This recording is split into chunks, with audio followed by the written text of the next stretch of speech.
আসসালামু আলাইকুম। আশা করি সবাই ভালো আছেন। অনলাইনে নতুন ভোটারের আবেদন কিভাবে করবেন? এর জন্য আমরা প্রথমেই ব্রাউজারে চলে যাব। ব্রাউজারের অ্যাড্রেস বারে লিখব services.nidw.gov.bd। তো বাংলাদেশ এনআইডি অ্যাপ্লিকেশন সিস্টেমের ওয়েবসাইটটি আমাদের সামনে চলে এসেছে। এখানে নিচের দিকে আসি, নিচের দিকে আসলে আমরা দেখতে পাচ্ছি যে এখানে দুইটা অপশন রয়েছে। একটা হচ্ছে অ্যাকাউন্ট নেই, আর একটা হচ্ছে নতুন নিবন্ধনের জন্য আবেদন। তো যাদের আইডি কার্ড রয়েছে তারা অ্যাকাউন্ট নেই অপশনে রেজিস্টার করবেন। এখানে রেজিস্টার করে আপনারা আইডি কার্ড সংশোধনের জন্য আবেদন করতে পারবেন। আইডি কার্ড হারিয়ে গেলে আবেদন করতে পারবেন। আর যারা একদমই ভোটার হননি তাদের জন্য নতুন নিবন্ধনের জন্য আবেদন করুন বাটনে ক্লিক করতে হবে। তো আমরা আবেদন করুন বাটনে ক্লিক করে দিলাম। আবেদন করুন বাটনে ক্লিক করে দেওয়ার পরে আমাদের কাছে পরবর্তী পেজ চলে আসছে। পরবর্তী পেজে এখানে যে অপশনগুলো দেখাচ্ছে, পুরো নাম, ইংরেজিতে জন্ম তারিখ। তো একটা বিষয় এখানে বলে রাখা ভালো, ইংরেজিতে যে নামটা উল্লেখ করবেন এই নামটা ভিতরে যে আর প্রোফাইল এডিটের সময় এডিট করতে পারবেন না। এই জন্য আপনার এসএসসি সনদ থাকলে সনদ অনুসারে আপনার এই ফর্মটা ফিল আপ করবেন, না হলে অনলাইন জন্ম নিবন্ধন অনুসারে করবেন যদি আপনার কোনো সার্টিফিকেট না থেকে থাকে। তো আমরা এটা পূরণ করা শুরু করি। আমরা ফর্মটা ফিল আপ করছি।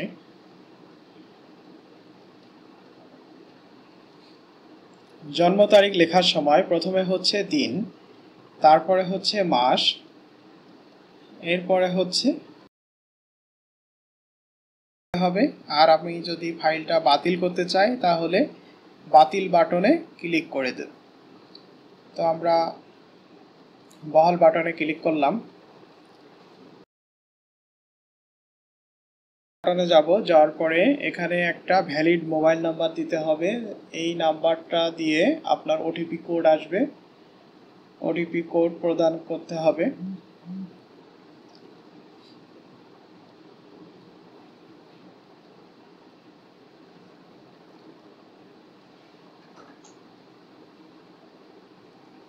তারপরে বার্তা পাঠান বাটনে ক্লিক করতে হবে।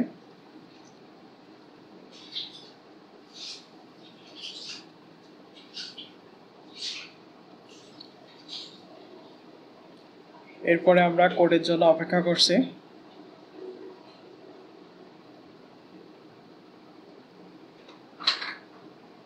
অনেক সময় কোডটা আসতে দেরি হয়, সার্ভারের সমস্যা থাকলে, নেটওয়ার্কের সমস্যা থাকলে কোডটা আসতে দেরি হয়। তো যাই হোক, আমাদের কোডটা চলে আসছে, আমরা কোডটা টাইপ করে দিলাম। এরপরে বহাল বাটনে ক্লিক করতে হবে। এরপরে যে পেজটা আসছে এখানে ইউজার নেম পাসওয়ার্ড সেট করতে হবে। তো আমরা একটা ইউজার নেম সেট করব।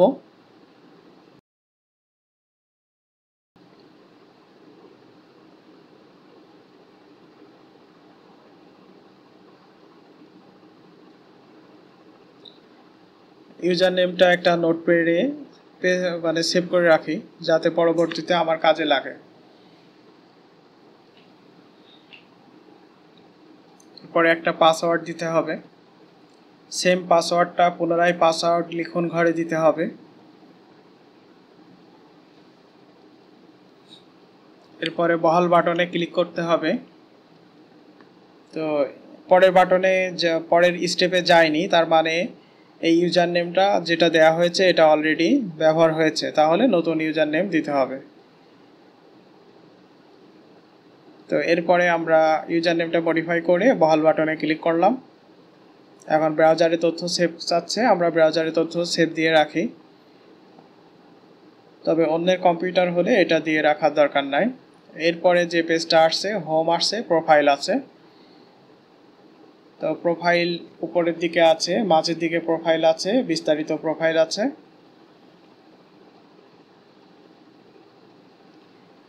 তো আমরা প্রোফাইলে ক্লিক করব।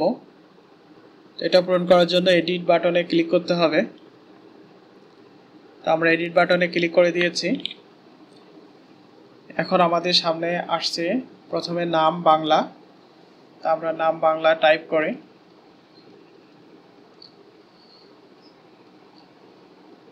এরপরে নাম ইংরেজিতে আছে, যেটা আমরা ফর্ম পূরণ করার সময়ই আগেই লিখে আসছি, এখানে আর এটা এডিট করার কোনো সুযোগ নেই। এরপরে এখানে লিঙ্গ অপশনে 3টা দেখাচ্ছে, হিজড়া, পুরুষ, মহিলা। তো যার যে লিঙ্গ প্রযোজ্য হবে সেটা সিলেক্ট করে দিতে হবে। রক্তের গ্রুপ বাধ্যতামূলকভাবে দিতেই হবে। সঠিক রক্তের গ্রুপ এখানে নির্বাচন করতে হবে, সিলেক্ট করতে হবে। যদি কারোর রক্তের গ্রুপ জানা না থাকে তাহলে অবশ্যই রক্তের গ্রুপ নির্ণয় করে নেবেন। এরপরে জন্ম নিবন্ধন নাম্বার দিবেন, অনলাইন জন্ম নিবন্ধন নাম্বার এখানে দিতে হবে।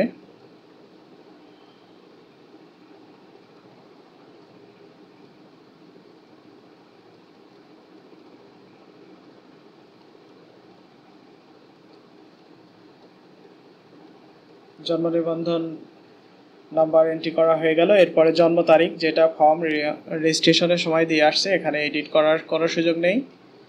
জন্মস্থানের মধ্যে পৃথিবীর বিভিন্ন দেশের নাম আছে এবং আমাদের যার যে জেলা সেই জেলার নামও আছে। আপনারা নিচেই নেমে এটা স্টেপ বাই স্টেপ চেক করে সিলেক্ট করতে পারেন, অথবা এটা বাংলায় দেওয়া আছে, আপনি বাংলা বানানের আদ্যক্ষর অনুসারে এটা সিলেক্ট করতে পারবেন। এরপরে জাতীয়তা বাংলাদেশি, এটা ডিফল্ট আকারেই দেওয়া আছে, বাইরের দেশের লোক তো আর বাংলাদেশে ভোটার হতে পারবে না। এরপরে আছে পিতার তথ্য। তো পিতার নাম বাংলায় লিখতে হবে।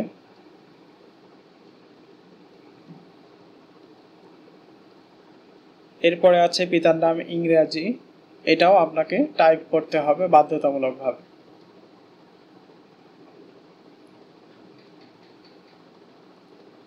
এরপরে পিতার এনআইডি নাম্বার দিতে হবে। পিতার এনআইডি নাম্বার না থাকলে পিতার ভোটার নম্বর দেওয়া যেতে পারে, যেটা ভোটার তালিকায় পাওয়া যাবে।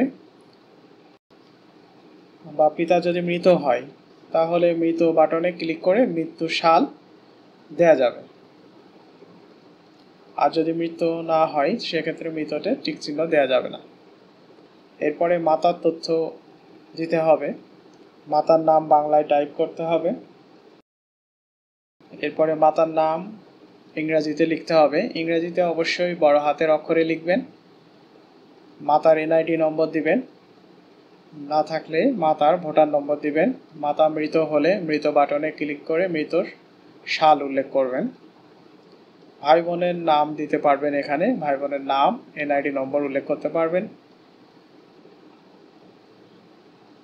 এরপরে স্বামী বা স্ত্রীর তথ্য, এখানে বৈবাহিক অবস্থায় ক্লিক করতে হবে। ক্লিক করে যদি বিবাহিত হন তাহলে এখানে 4 জন স্বামী বা স্ত্রীর নাম দেখাচ্ছে। সাধারণত পুরুষের ক্ষেত্রে একাধিক স্ত্রীর বিষয় আছে, তো এই জন্য এখানে মাল্টিপল কলাম আছে, 4টা কলাম দেওয়া আছে, রো দেওয়া আছে 4টা রো।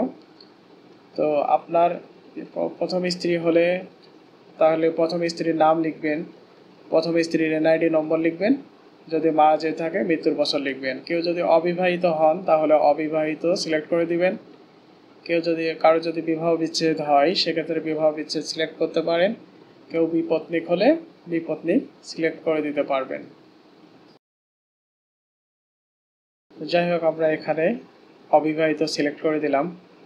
এরপরে অন্যান্য তথ্য ট্যাবে ক্লিক করলাম। অন্যান্য তথ্যে আপনার শিক্ষাগত যোগ্যতা আছে, আপনি কি পাস সেই অনুসারে আপনার শিক্ষাগত যোগ্যতা, সর্বোচ্চ শিক্ষাগত যোগ্যতা এখানে সিলেক্ট করবেন। তো আমরা আপাতত এখানে মাধ্যমিক পাস সিলেক্ট করে দিই। এরপরে পেশার ঘরে সরকারি চাকরি, বেসরকারি চাকরি, ডাক্তার, ইঞ্জিনিয়ার, শিক্ষক, আইনজীবী, ব্যাংকার, ব্যবসা দিয়ে একটা তালিকা তৈরি করা আছে। তো আপনার ক্ষেত্রে যে তালিকাটা প্রযোজ্য হবে আপনি সেই তালিকার তথ্য এখানে প্রদান করবেন। তো আমরা যাই হোক এখানে ছাত্র বা ছাত্রী এইটা সিলেক্ট করে দিলাম। অসমর্থতার ঘরে কেউ যদি প্রতিবন্ধিতা কারো যদি থেকে থাকে তাহলে সেটা উল্লেখ করতে পারবেন, কিন্তু অবশ্যই সেটার জন্য সার্টিফিকেট প্রদান করতে হবে। আর যদি না থাকে তাহলে এই ঘরে কোনো কিছু করা যাবে না। শনাক্তকরণ চিহ্ন, আপনার মুখে হাতে যেগুলো দৃশ্যমান জায়গা, সেখানে যদি কাটা দাগ বা বড় কোনো তিল বা অন্য কোনো বিশেষ চিহ্ন থাকে তাহলে এখানে লিখে দিতে পারবেন। এরপরে যদি কারো টিন নাম্বার থাকে টিন নাম্বার উল্লেখ করবেন, ড্রাইভিং লাইসেন্স নম্বর থাকলে সেটা উল্লেখ করবেন, পাসপোর্ট নাম্বার থাকলে সেটা উল্লেখ করবেন। এরপরে যার যে ধর্ম এখান থেকে সেটা সিলেক্ট করে দিতে হবে, হিন্দু, বৌদ্ধ, খ্রিস্টান, অন্যান্য, ইসলাম।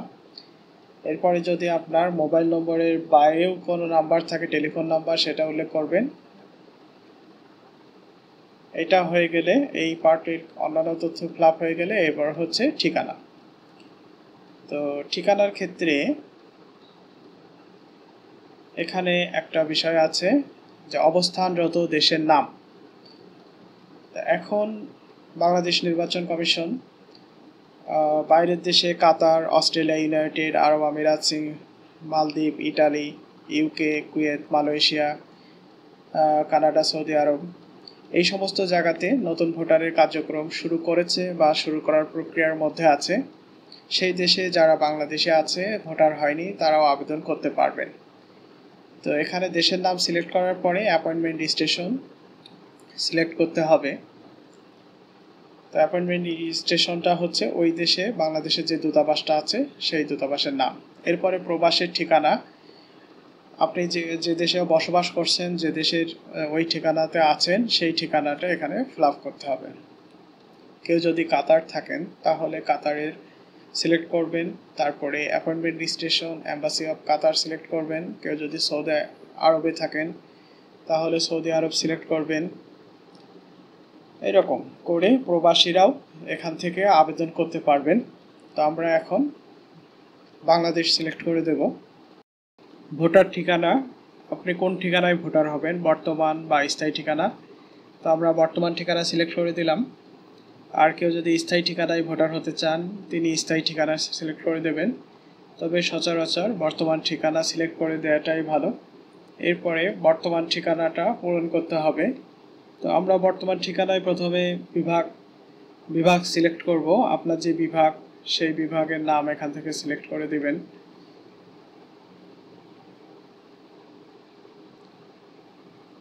এরপরে জেলা সিলেক্ট করে দিতে হবে। ওই বিভাগের আন্ডারে যে জেলায় আপনি বসবাস করেন সেই জেলার নাম সিলেক্ট করে দিবেন। যে উপজেলায় আপনি বসবাস করেন সেই উপজেলার নাম সিলেক্ট করে দিবেন। এরপরে আরএমও সিলেক্ট করতে হবে। আপনি যদি পৌরসভার বাসিন্দা হন পৌরসভা, ইউনিয়নের বাসিন্দা হলে ইউনিয়ন সিলেক্ট করতে হবে। সিটি কর্পোরেশন বা পৌরসভার নামের জায়গায় পৌরসভায় হলে পৌরসভার নাম পাওয়া যাবে, সিটি কর্পোরেশন হলে সিটি কর্পোরেশনের নাম পাওয়া যাবে। ইউনিয়নের নাম এর জায়গায় পৌরসভা হলে আপনি পৌরসভার ওয়ার্ড নম্বরগুলো দেখতে পারবেন, ওয়ার্ড নাম্বার সিলেক্ট করে দিবেন। যে ওয়ার্ডে আপনি বসবাস করেন ওই ওয়ার্ডটা কোন মৌজার আন্ডারে সেই মৌজার তথ্য সিলেক্ট করে দিতে হবে।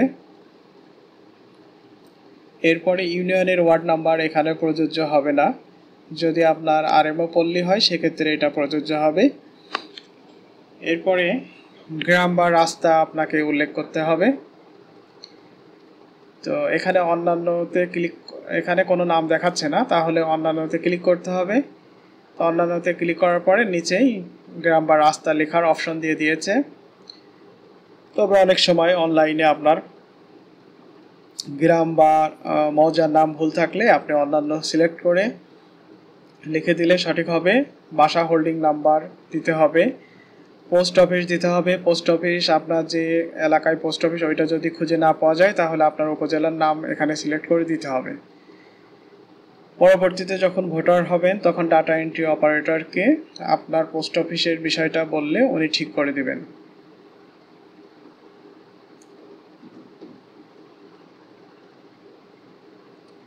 এরপর আপনি কোন ভোটার এরিয়ার আন্ডারে ভোট দিবেন সেটা তালিকা দেখাবে, আপনাকে সেটা সিলেক্ট করে দিতে হবে।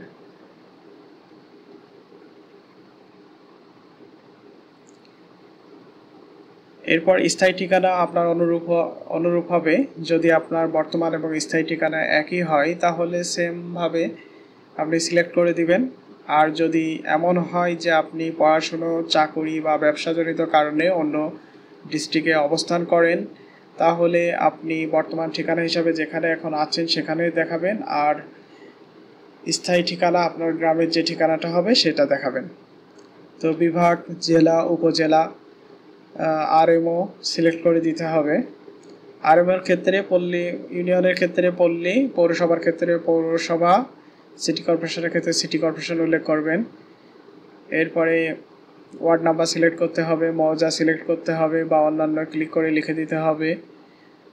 গ্রাম রাস্তার ক্ষেত্রে সেম, যদি না থাকে অন্যান্যতে ক্লিক করে লিখে দিবেন, আর সঠিক তথ্য না থাকলেও অন্যান্য ক্লিক করে লিখে দেবেন। বাসা হোল্ডিং নাম্বার দিবেন, পোস্ট অফিসটা সিলেক্ট করে দিবেন। এই তো মোটামুটি আপনার 3টা স্টেপের কাজ শেষ হয়ে গেল। এখন ব্যক্তিগত তথ্য, অন্যান্য তথ্য, ঠিকানা সব কিছু ঠিকঠাক থাকলে বা আপনি পুনরায় সাবমিট করার আগে আরেকবার চেক করে নেবেন। তো সব কিছু মোটামুটি চেক করা ওকে হয়ে গেলে পরবর্তী বাটনে ক্লিক করতে হবে। এখানে বলছে দ্বিতীয় অপশন কাগজপত্র। তো এখানে অনলাইনে কাগজপত্র দেওয়ার সিস্টেমটা নাই এবং দেওয়ার দরকারও নাই। তো এরপরে পরবর্তী বাটনে আবার ক্লিক করতে হবে।